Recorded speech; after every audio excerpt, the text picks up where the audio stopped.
When it would be a war, we walked the rain through heat and more. They spoke against us, tried to tear us apart, but Ashiki, you were always in my heart.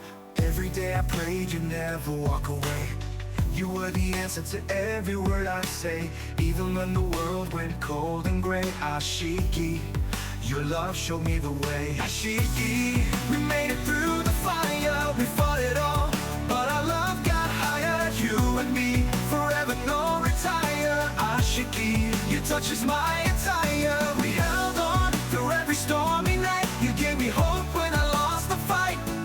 Ashiki, with you I see the light. No turning back, you're my right. I fell in love not knowing it would be a war. We walked the rain through heat and more. They spoke against us, tried to tear us apart, but Ashiki, you were always in my heart. Every day I prayed you never walk away. You were the answer to every word I say, even when the world went cold and gray. Ashiki, your love showed me the way. Every day I prayed you never walk away. You were the answer to every word I say, even when the world went cold and gray. Ashiki, your love showed me the way. Ashiki, Ashiki, made it through the fire. We fought it all, but our love got higher. You and me, forever no retire. Ashiki, your touch is my attire. We held on through every stormy night. You gave me hope when I lost the fight. Ashiki, with you I see the light. No turning back, you're my right. Ashiki, they judged me but you stood tall. You were the peace that answered every call. No dream felt alive unless you were near. Like rivers find the sea, I found you clear. I've seen many but none made me feel this way. The way you smile, the way you whisper. Ashiki, that's the reason I still rise every day. You're my world in every way. We failed, we cried, but we never let go. We broke, we healed, and let true love show. Ashiki, the scars became a flame, and through the pain, we stayed the same. Ashiki, we made it through the fire, we fought it all, but our love got higher. You and me, forever no retire. Ashiki, your touch is my attire. We held on through every stormy night. You gave me hope when I lost the fight. Ashiki, Zalana Great TV, nitwe ni babandi za nshuti zanyu.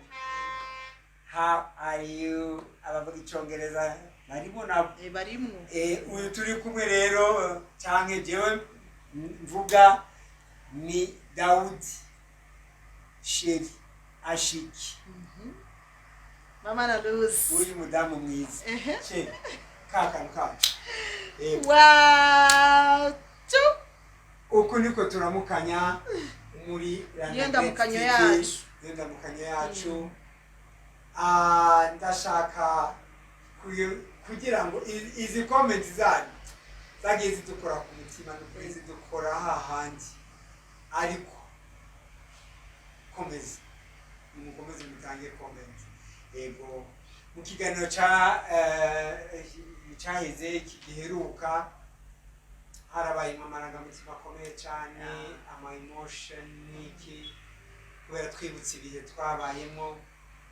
Basha ntibabyoroshe kadababwiza ukuri, umugabo muzima mu myaka nanjye ndimo burya abagabo bafite aka kantu ko kwihagarara, niyemere ibyaha yabayemo, niyemere intege yabayemo.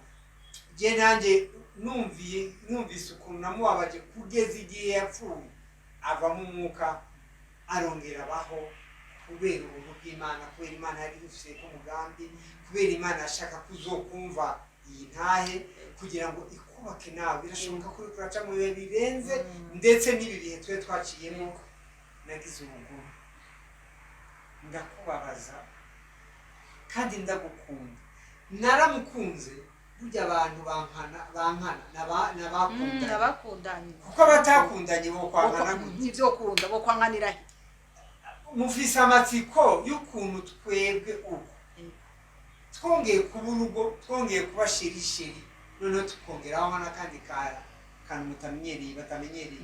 Ashiki ashiki ashiki kandi no mu ndirimbo iraho gutya twiririmba twayivugiye hanyuma tukanayibyina hamwe nuko rero inshuti zacu Lanagre TV ibabikiye byinshi nukuri byinshi mubyumve ubuzima twabayemo imyaka irenga igahe myinshi hari abantu baturi abasheri nko kuri eglise bamaze kwibona cyangwa no ahariho hose twagiye kurya akabroshete ahantu iyo usukura Imana yahezagiye bavuga ati ariko abantu bagomba kuba baratanguye gucya nyine twatanguye neza hagati biranuka mwabyumvise biba bibi cyane rero tugiye gukomereza aho twari tugiye sibyo urababwira iki ndabakunda cyane kuri turakiriye n'uri mu buhinga bw'ibyuma Bernard ego ndongeye kubakira nanje mu kiganiro cyacu cya kuri Lanagre TV ikiganiro twise My Life ndongeye kubakira aho muherereye hose nukuri mugubwe neza birashoboka ko uri mu ntambara birashoboka ko uri mu urwaye birashoboka ko uri mu bibazo bitandukanye ariko komera wihangane dufite Imana mu ijuru icinzira hatagira inzira ego mu kiganiro giheze nkuko ashiki wanje yababwiye twagikoranye habayemwe amarangamutima cyane kuko burya hari igihe umuntu yibaza ngo yarakomeye bivanye n'imyaka amaze ari muri ico kibazo ariko ugasanga iyo usuye kuvuga ya story yawe byongeye kugutusha ahantu ugasanga nyene bigenze kwa kundi mwabibona amosoza kongera gakoroka ariko uyu munsi Imana iri budushoboze sivyo uyu munsi Imana iri budushoboze tuvuge amarangamutima atuze ego atuze narababwiye ngo mu kiganiro giheruka maze kwibana amaze kumpangira inzu nkaja kwibana ukuntu byagenze ntiyaraza aho nagiye kuba kugira ngo ahaze yabanje guca kwa Mama Darcy niwe yamweretse ahomba ko Mama Darcy niwe yari yahandondereye aho hantu nahagiriye ibibazo bikomeye aho hantu narahasonzeye aho hantu umuntu twabana umuntu nari impangiye yarakinda cyangwa ibyo gukinda ibintu bijegera sinzi byari gukinda wumva nyene ibintu urumva njyamye numva umuntu inyuma yidirisha akinda agira ibintu nanje nkaca mvyuka abazimu bari bakigukiniye nkaca mvyuka nkumviriza ariko icyambwiye ko ari we nuko iyo yugurura umuryango asohotse narumva ko yuguruye umuryango kubera yaratunze imbwa igakubwa urumva imbwa yibonye inabuja canke se buja ibishaka kujana nawe nkumva agira ngo muri ako kanya nkaba inyuma y'idirisha nkaca numva noneho ibintu kubera hariho n'igiti c'ibitoki agacuragura nuko ngo gucuragura ariko mu Kirundi bavuga gukinda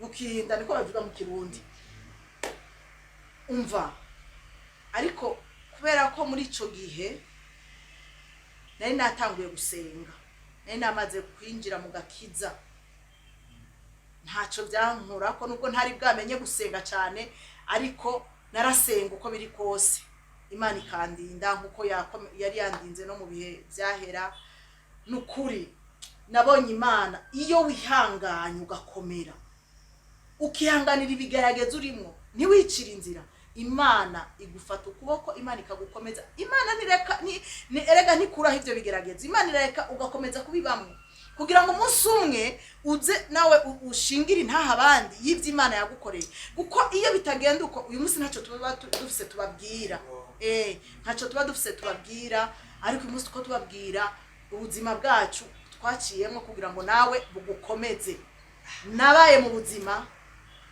maze kumva ndambiwe no guhora nja kujya mu muhana w'umuntu numva ndambiwe pe ndamubwira ngo ntuzusubire sinzosubira kugaruka kurya ngaho reka jewe ntabure nipange n'ubuzima bwanje.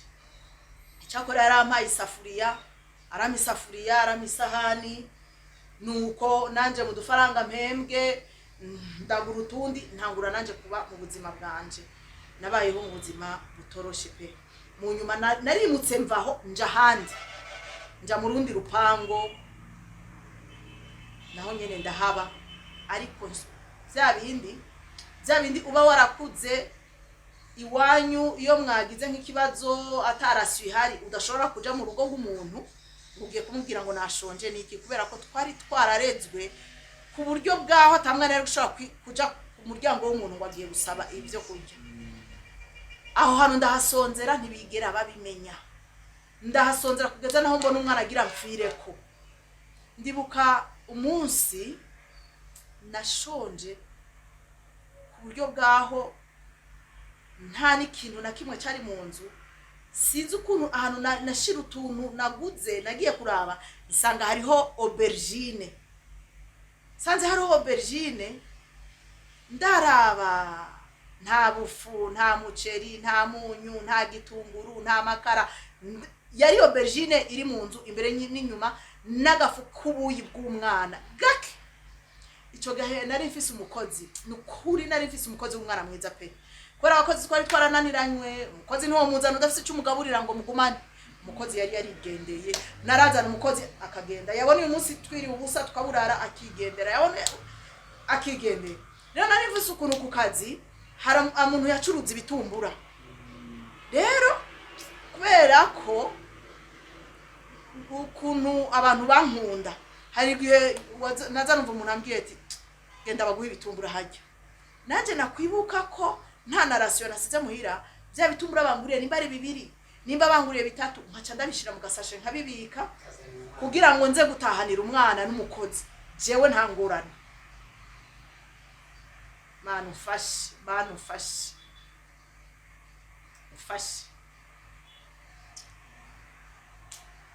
kugira ngo ndabitahanira umwana abashe gufungura. Uwo mukozi nari mfise yaranyihanganisha. Uwinyuma y'abandi bose bagiye bagenda. Naza nutwo dutumbura akakirya agakomera. Nari ndiko ndavuga kuri iyo aubergine. Ico gihe twarashonje, dusanga se aubergine yamaze gutangura kuma kudishishwa. Muri ico gihe mama yarakiriho. Mama niyigera nambaza ngo basi wanariye, basi kuba utari kumwe nanje nari nkeneye n'ubundi kumvira ukagenda kaja kuba kugwawe, basi waronse icurya. Nta na rimwe muri ico gihe nta n'umuvukanyi n'umwe nigeze mbona aza no kundamutsa. Basi ngo anzanire n'agasukari, anzanire n'agaki, oya nari jenyene. Ico gihe turafata n'uwo mukozi, ndamubwira none ko atavyo kujya bihari turi bubigenze gute. Acarambwira ngo uzi n'ikindi, ngo hariho ngo aubergine hajya, ngo hariho n'amakara nazimije ejo, ndibaza ko uyumutse neza twoyakoresha. Amazimanyi amakara bazimije arayacana, aja gutira ikibiriti. Nta n'ikibiriti twari dufise, aja gutira ikibiriti,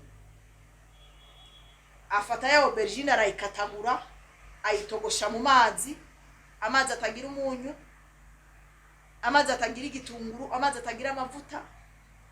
Afata gabufu bw'ubuyi bw'umwana, arambwira ati reka ubu bufu tubucumbe turye.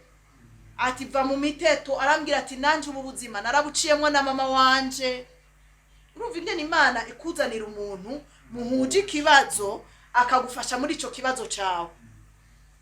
Namuyanira n'ubufu bw'ubuyi bw'umwana. Murabizi yuko ubufu bw'ubuyi buba buvanze amasaka, ingano, uburo, ibigori, buba buvanze ibifu byinshi. Arateka bwa bugari bwaje butagira isura, arabucumba ashiraho, twicara ku karago. Nta ntebe nari mfise mu nzu, nta n'ikintu na kimwe, mbese twicara ku karago. Ya aubergine izanyene mu mazi kwa kundi nibisupu biraho bya aubergine tu. uko nakata nkakoza nkamira niko amosozi yakoroka, uko nakata nkakoza nkamira niko amosozi yakoroka. Arambwira ati ihangane, ibi bigerageza uri kuracamwo bizohera. Nkamuraba nkamubona nyene nk'umuntu nyene ariko arandemesha tu atakindi ndi bukore. Ariko yari afise famiye yaba mu Kinama, iyo famiye yo mu Kamenge, famiye yarase famiye iba mu Kamenge nabari umukuzine wiwe. Rero bari basantu barima, bari basa umurima barimwa n'ibijumbu, barimamwo ibiharage. Nkasanga yagiye gusoroma mu murima wa muvyara we, akaza nkasanga yiyaranjije yatetse yagaburiye umwana ivyo bijumbu. Umwana aracari muto ariko ararya ibijumbu.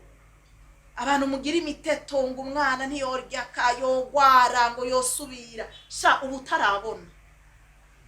tarabona pe. Haravuga ngo umwana ngo ntanywe fana ngo acagwara, ngo umwana ngo ntarya akacagwara. Nuko ugira ubuntu bwo kuronka niyo fana uhu umwana wawe. Jewe nta nakimwe nari mfise kugeza naho babantu twabana babandi nababwiye yagenda akavuga ngo umwana ngo yagwaye kwashi. Ntazi ahomba ntaraza no kundaba, ariko akagenda akavuga ngo umwana yagwaye kwashi, ngo umwana ngo yamugwaranye kwashi, ngo yiyemera ngo afise ngo umugabo ngo akize, ngo umugabo ntiyamutaye kandi mukuna abifisemo uruhare. Ayo majambo yose akaza kanshikira, ariko nkihangana. Ubwo bugari naraburiye mu kanwa ntibwagira wumva ibisosa, undi mwanya kumva ntago bigira. Nabuhejeje ubwo bugari amonsozi nibiseru binyishe, numva ngiye guturika. Aho hose ndiko shaka kugira ngo basi ndabe ko ndonka amaberebere y'ukonsa umwana. Umugabo na mutelefona ngo ndakuvugisha hanyuma, nkazorindira kwa mvugisha shwi nkabura. Amafaranga ari kararya ari mu kazi, kuko ico gihe muri MC yari yaramaze kuvayo, yarasigaye akora muri World Vision. Nkihangana kubera noneho nagakiza kari kamaze kwinjira, nkihangana nkakomera nkavuga nti ubu rero nahanje ho kwigwanaho, nta bundi buhinga. Utwo dutumbura ku kazi bangurira nkaca mbika nkazanira umwana. Jewe sinkoreko nkicwa n'inzara kubera ku kazi hari ukuntu noneho sasta batugaburira.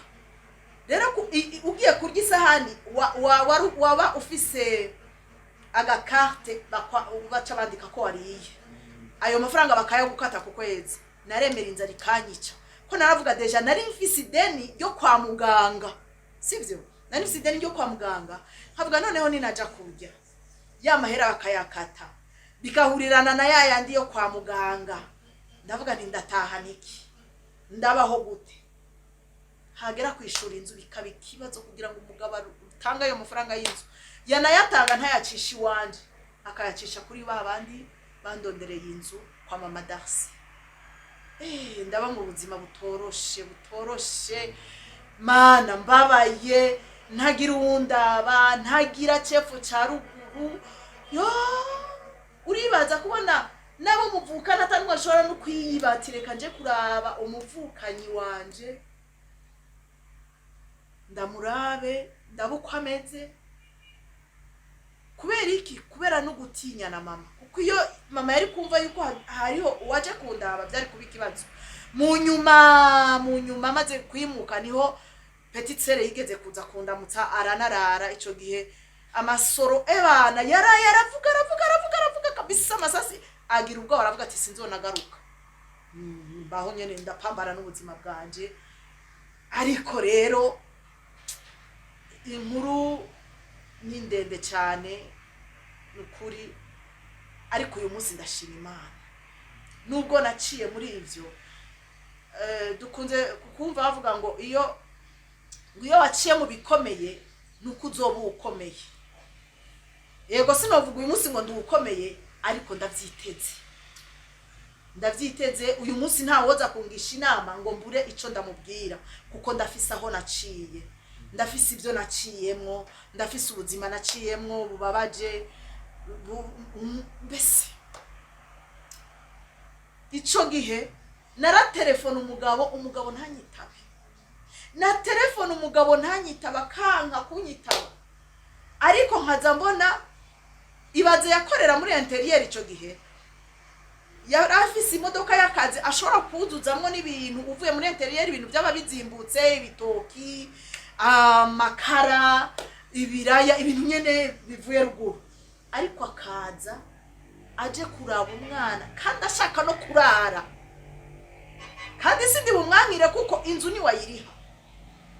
Nkaza mbona umuntu antaye ko amaguru mwijoro, sindi bumubwire ngo genda, sindi bumubwire iki, après tout ni se w'umwana amwakira. Nkavuga nikumbure basi ko Imana imunzaniye ejo ntanzara izotwica, ariko yaraza nkiyaranja muri twa dufaranga duke mfise, nkateka nkamugaburira, bwaca nkamushirira amazi muri dusha koga, agaca hakagenda nta nigicera asigiye. Nanje kubera ko ntari nzi kuvuga amajambo menshi, nkababarira mu mutima, nkavuga ariko none nk'ubu vraiment nabona yuko turi mu buzima bubi, basi nta nigicera asigiye, nkumva nyene sigaye mbabaye niki, akigendera amahoro, nkongera kuzomubona haciye amezi, kuko ico gihe babimenye yuko noneho yarayi wanje, ayayayayaya baca bongeramwe, bakongeramwe, sinongera kumubona, sinongera pe. Amafaranga iyo nagiriga ubuntu ashatse kundungikira amafaranga yacisha kuri wa mama, jewe sinakira amafaranga amaye, ivyabaho. Kubera iki? Kubera uko kuntu bari baradukoreye ko tutabizi. Rero wewe ushobora kuba ufise umugabo ariko agutoteza, ariko agufata nabi, ihangane kuko ntuzi impamvu. Yego hari ababikora kubera umutima wabo mubi, atari uko yarozwe, ariko hari n'ababikora kubera ko babarotse. Kurumva je mu bisanzwe twebwe yabaye jalousie, yabaye ishari y'abantu, batuma ducanamwo, batuma twankana, batuma ankorera amadega yose yankoreye. Nk'abantu hari ibintu bitaba vyoroshe, hari ubuzima butaba bworoshe, bidasabye ko nukuri atari Imana yonyene wo kwiyahura ugapfuka vaho. Muri ico gihe rero haheze igihe mbona biranse, noneho biranse no kukazingira ngo ntagihembwa. Kubera iki? Nsiba kenshi, kubera kubura abakozi, sinota umwana wenyene, nsiba kenshi kandi nahembwa ruko nakoze. Ico gihe biraba bibi, umwana mbona noneho agira mfire ko mama gahora ambwira ngo uyo mwana muhese ugaruke mu rugo, uri umwana nzokwakira mu rugo, wowe ugaruke mu rugo. Havuga ni je sishobora gutanga umwana wanje, umwana ho nyene naronse, umwana naronse bavuze ngo uhari bukira umwe. Havuga nti nta mwana ndi buhese, ndamuhase ubundi akorera ruguru, abantu bose babana mu nzu n'abasore, umwana azoja kuregwa nande.